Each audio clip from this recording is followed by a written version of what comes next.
Alright, hey guys, welcome to another edition of Ego on Break. I'm your host, Jay Andrews. I'm joined by Logan Creed, aka Pepper Jack Jones. Sometimes. Aka Sometimes. So, what's up there, Mr. Pepper Jack Logan Creed Sometimes guy? Not much. Not much. Talking about midgets. Yeah, we're talking about all things midget wrestling. No, not all things. We're talking about some things midget wrestling. Yeah.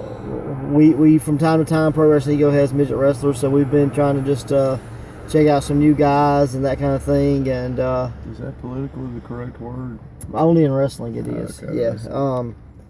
Minis, half pint brawlers, micros, less than 4'9" wrestlers is what we've been talking about. Okay. So if you have a favorite less than 4'9" wrestler, comment below, let us know who they are, and we'll check them out. And you never know, you may get to see them in Pro Wrestling Ego. We've got an event coming up that we're at least going to have at least one midget wrestler. Not politically correct, so one midget wrestler. We're going to see the debut of El Sacchio Gatto Jr. There you go. So we're looking forward to that. He will be teaming with El Sacchio Gatto. So, kind of excited for that. That'll be at the Hideaway, September the 15th. It's a special Friday show. It's our first Friday event. So, we got that coming up. Just by curiosity, who's your favorite midget wrestler? Max Mini. Max Mini. I do remember Max Mini. Let's see, he was in like the Attitude Era with like. It was all white. All white. Well, wasn't always all white, but I remember the one scene. Yeah, the white and blue or whatever. It was white, but his mask had multiple colors. Yeah. Yep, and I think he fought like El Tarantula on one episode that I remember, and El Tarantula should have been me. Like, he's the biggest midget ever. Yeah. See, I think I'm kind of it's just as far as, the famous ones. My buddy Kevin, he played little Mr. Kennedy. So you've seen him in Pro Wrestling Ego before. So shout out to Mini Mr. Kennedy. There you go. And the Enigma Kevin Wayne, I believe is what he goes by now. So check that out. He's probably my favorite guy from there, just simply based on the fact that I know him. Of course, everybody loves Hornswoggle and Little Boogeyman and Little Kurt Angle and Little Bret Hart and Little Undertaker, Little Kane, Little Mankind, the Little Bull, Little Vader. I'm sure there's Doink, Dink, Pink, Wink, and Stink. I remember Vader. The Lawlers, Sneezy, Queasy, Wheezy, and Sam or something.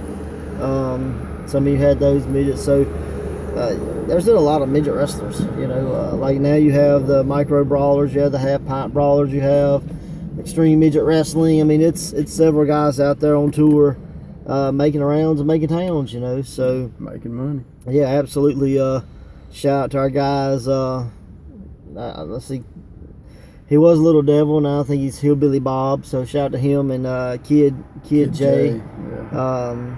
Those guys are out making towns and cashing checks and breaking necks and all that good stuff. So if you're around in town or whatever in Jackson, this area, want to see the debut of El Sacchio Gatto Jr., that's September 15th. What's the craziest thing you've seen a midget wrestler do? Come off the top of an 8-foot ladder. Yeah. I'd probably say that's the craziest thing I've seen as well. We saw that live and in person in Puckett, Mississippi, at a former promotion that we were affiliated with, School of Hard Knocks, I believe. Yep. So that was pretty Our next exciting. goal, remember, was cage match, but it never happened. Yeah. So yeah, we got to see a midget ladder match. I've never seen a midget cage match. Yeah, well, if you watch the Micro Wrestling Federation, I just saw pictures of a cage set up in their ring, so it was a micro cage match. No, I want a real cage. So, well, this was a real cage. I ain't talking about dog count. So hey, repurpose what you got to, Yes. You got a midget story? We're talking about midget wrestling. I don't know, but you got I a midget got story? a little bit of one. So This is great. no, that's It's not much of a story because I was in the back with Kid J, Mm-hmm. and I was drinking my water. But Kid J only comes up like to my hip. Yeah. So literally, he walked by, and you didn't even know he's there. And I'm drinking my water, and see him right on top of the head. Boom! He's like, "What the hell was that for?" I was like, "Hell, I know you was there."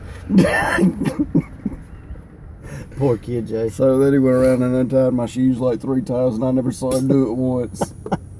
He had to teach you to use them as a table. So yeah, it was a short story, but you know, that's all I got. yeah. The only thing I got is one time we had sold an event to a guy, and he wanted his nephew to just go in there and wrestle with the midgets. Oh God, yes, I remember that. So it wasn't much of a story, but I was like, these are grown ass men, yeah.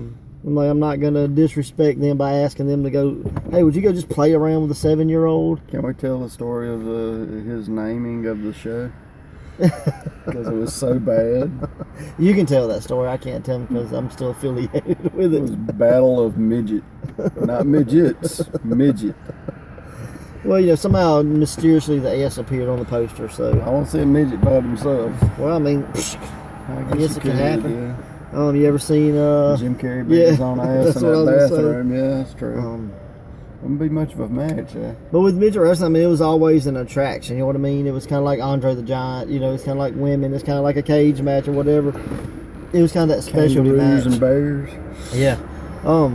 Speaking of bears, I'd really like to have a bear so we could train him to wrestle. How about we get a bear costume and pretend? If you get the bear costume, I'll wrestle you. Yeah, all right. I'll still bite you now. But, yeah. You just come out to Yogi the Bear song or something. Hey, boo boo. And what about them picnic baskets? So, what's your favorite match like that? Whether it's some kind of specialty match, like a midget, a women's, intergender, a specialty with the bear, the kangaroo, the fighting the shadow, little girl versus guy, whatever. You got a favorite match? God, you can't tell me off. Give me a second. I'll tell you one that comes to mind for me is the Kenny Omega, the 9-year-old girl or whatever. Matches, it gets a lot of heat because people haven't watched it, but it's actually a really good match. If you can find where he talks about why it was being done, it makes more sense. I mean, it was a specialty promotion. You know what I mean? That's what they done, was things like that. He didn't know it was going to be getting out there like that. Yeah. It was something he was doing for a room full of people. Yeah, it was just for that crowd, and it just caught fire. So, but I enjoyed the match myself. I even like the dummy matches. Yeah. Where they're fighting the blow-up guy. The blow-up doll, yeah. I mean, if it's done correctly, it looks great. It looks stupid at the same time, but it looks great. It does show you that you're an athlete. Just so happen to be random people walking around picking him up and stuff, and you're not supposed to see those people. Yeah. So close your eyes, squint it real hard. See them. I don't take it serious because I know it's just right. a joke, it's supposed to be what it is. But it does make those guys. It shows you their athletic ability. It gives a new meaning to I could wrestle a broomstick. Yeah. Because essentially that's what they're doing. They're wrestling an object. I mean, with something like that, I know I'm not supposed to take it serious. Yeah. I'm fine with it. Now, if I'm at a wrestling show and that shows up, I don't want to see it. What happens if you're at a show and you're asked to do that? Because at Pro Wrestling Ego, one time Oblivion, in one of his many phases, he decided to wrestle an elephant, and not a real elephant, but a stuffed elephant. So I mean, what's your opinion on that? You gonna pay me? Well, I mean, maybe. No, if I ain't Depends if you win. My ass, I ain't gonna do it. If you win, you may get paid. If you lose, you're probably not getting paid. If I lose, I ain't never doing it. Would you do it? Probably. Probably. If I was paid. Yeah, that's the way I am. Would you wrestle a bear if it had the muzzle on? No. Would you wrestle a kangaroo? Kangaroo? No. Jeff Hardy style? No. You ever seen them suckers kick somebody and I screw seen them them kick up? them. If you had to wrestle an animal, what would you wrestle? Koala. I heard they're vicious. Hamster. Fly, man. Gerbil, something like that. I don't know. Hell, they bite too. That's the bad part. I'm wrestling a fly. A mosquito. A battle to death. It'd be the only death match I'll ever be in. Me versus the mosquito. I saw one where the guy was doing a boxing match because the circuses used to do box kangaroos, and people would really come out of the audience. Most of the time, it was somebody that worked with them. That's just truth. But like they have claws underneath here, and the old boy got slit open. Wow. And that's why I like kangaroos. Is definitely a no. I've seen instances where the bears get a hold of you the wrong way, and well, that's probably because some wrestler put honey down your pants or something. It's a bear. I mean, there was only 2 people I knew of that did it. Was still alive, and one died, which was Piper, and I know that Tracy Smothers did it twice. Yep. So that's pretty exciting. He just wrestled a bear here recently, I believe. Yeah, it was like a rematch, supposedly, or something like that. It was a dude in a bear costume. Is that what it was? Okay. So I'll do the costume thing. That's fine. So, well, here's another kind of, and we had talked about this too, is guys that crossed over, like from other sports or UFC or whatever. I mean, in itself, that's kind of a gimmicky thing because at least for the first little while they're there, it's a special attraction. Like, guys that crossed over, like Dan Severn, Shamrock, Abbott. Those kind of guys crossed over into it. Then you had guys from wrestling that crossed over, like Lashley and Alberto El Patron and Brock Lesnar. So I mean, in essence, that's the same thing. Just like WrestleMania years and years ago, where they had the football players versus the wrestlers battle royal or whatever. Yeah, I mean, that's straight gimmick. Lawrence Taylor versus Bam Bam Bigelow. So I mean, in essence, they're just specialty matches that. Well, they used to have boxer versus wrestler matches and judo guys versus wrestler. That's why everybody talks about MMA. And all actuality, them kind of matches have been going on for years. Yes. But they didn't really get a lot of credit. Right. I mean, that was the first ever UFC style matches. Yeah. And they were at wrestling shows. Yeah. So, I mean, the most famous is probably what Antonio Inoki versus Muhammad Ali. Exactly. And Antonio laid down and just kicked him in the shins the whole match. Yeah. Kicked the hell out of him. So they were saying like when Ali left, like he could barely walk. Yep. I mean, what are you gonna do? I mean, it's smart. He crab walked. Yeah. That's literally what he did. And kicked the hell out of Ali. I'd have pounced on him. Did you ever hear a story where Roddy Piper got in the ring with Ali and Ali told him to give him a hip toss? He gave Ali a hip toss and ran like hell. Yeah. He said he told me to. He was like, I didn't know what to do. Yeah. So I did it, and then I got the hell out of the ring and ran. So he didn't want to hit me. So like it was one of these legendary things that just didn't. You never knew if it was true or not. Yeah. That's cool. So I thought it was kind of cool. You have anything to touch on with any of those? Like go in depth on any other? Well, the one I remember the most that came in was Shamrock, and his first real opponent was Vader. And Vader broke his nose. Yeah. And then he broke Vader's nose, if I remember right. But one of the first moves I remember him taking is he picks him up outside the ropes, and it's like a side suplex, and he throws him straight to the concrete. Boom! And you hear Evers calling commentary, and they're like, welcome to the WWE, kid. That's pretty brutal. Yeah. But, I mean, those were pretty much like shoot-style matches. Yeah. Kind of like the Brawl for All. I think I'd rather been in the Brawl for All. So, because those were short matches. These were like wrestling / shoot. You know? That's true. So, the Brawl for All matches were not long. And once they was takedown and all that, I mean, they wanted to be UFC before UFC. What's the craziest specialty match that you've ever seen? Like, not like cage match or dog, but something that maybe only showed up once or twice in wrestling and you never saw it again. Like the electrified cage match in TNA or the Chamber of Horrors or whatever in WCW. Like, is there any matches that pop in your head? There was one in WWE, which again is Shamrock, but it was the Lions Den match. Yeah, they had like the mini octagon. Twice. And it was Shamrock and Owen, if I remember right. Yep. And then there was one with Blackman, and I think it might have been Owen again. Could maybe. have been. But like they were both really good matches.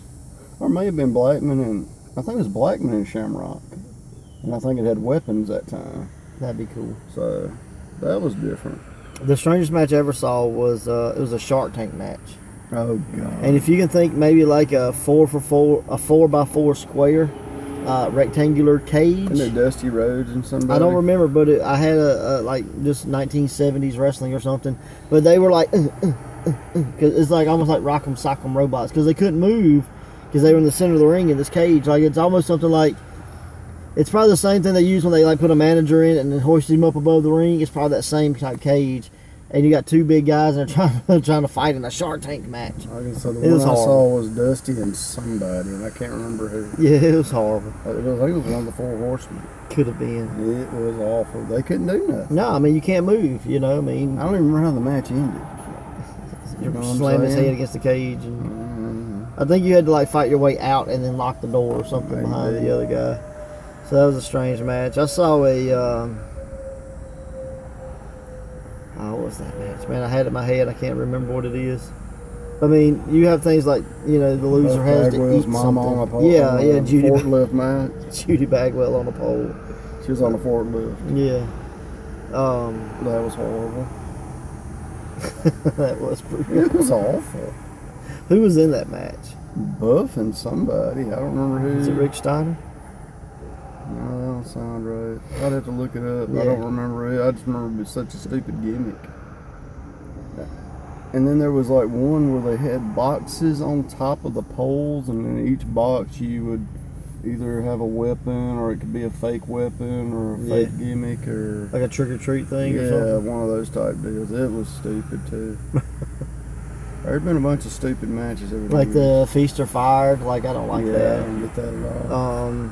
Or the how's that a prize? You lose, you're fired. Was it the King of the Mountain match or whatever, where you had to fight back into the ring or something, and the reverse ladder match? Yeah, put the belt up or something. Yeah, that was. Yeah, it's all kind of different, but not. Yeah.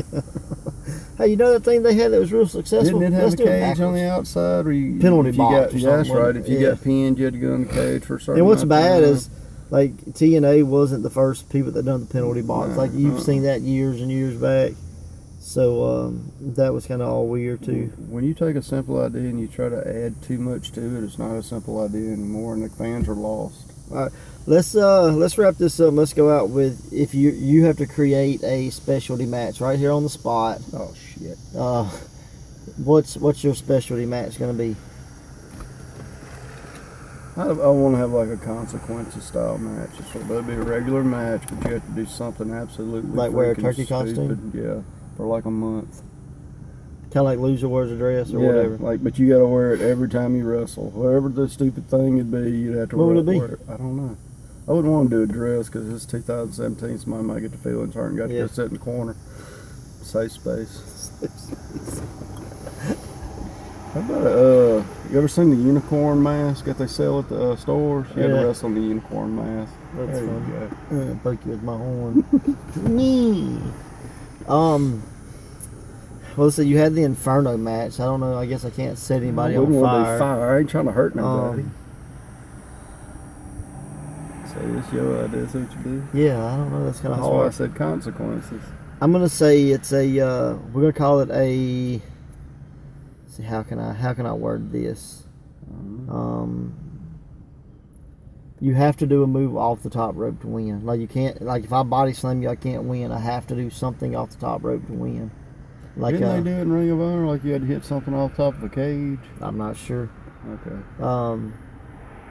Yeah, but that's what we're gonna do. You had to springboard. Let's say it's a springboard. Oh shit! I'm never getting one of those matches. A springboard. I'm gonna treat and bring a slinky in there and bounce off of it. Boing, boing. So yeah, we're gonna call it King of the Flyers, and you have to springboard off the top to win. Either that, or we're gonna. You gotta hit it. Yeah, you have to land it. Yeah. To hit your move. Okay. Oh, you don't have to pin them. You just have to hit it. Yeah. Yeah, I like that. I like that idea. Either that, or we do like a. What was the backyard wrestling that had the pellet gun on a pole match, and you had to climb the tree to get the pellet gun, and the first person shoot your opponent with a pellet gun? We could do that. Listen to a podcast before we go, but they said that and what's the guy's name when the bell rings he goes crazy? Delirious went and had a match, and he literally tapped out to a gun to the head. He said, I quit. Well, I mean, is that backyard wrestling or just regular matches? It's some kind of wrestling show. He did this at a wrestling show because, like, Jim Cornette heard about it. He's like, oh, Jesus Christ. He goes, why is it people that I respect I got to say this kind of stuff about? So if you ever finding yourself with a gun to your head, just tap out and watch Ego on Break, because I'm sure it's just as punishing. So until next time, guys. Hey, Tank Abbott pulled a knife at one time. So... And Cody Kruger may come find you with a potato peeler. Who knows? So until next time, Ego on Break, Jay Andrews, Logan Creed, and bang. Yeah.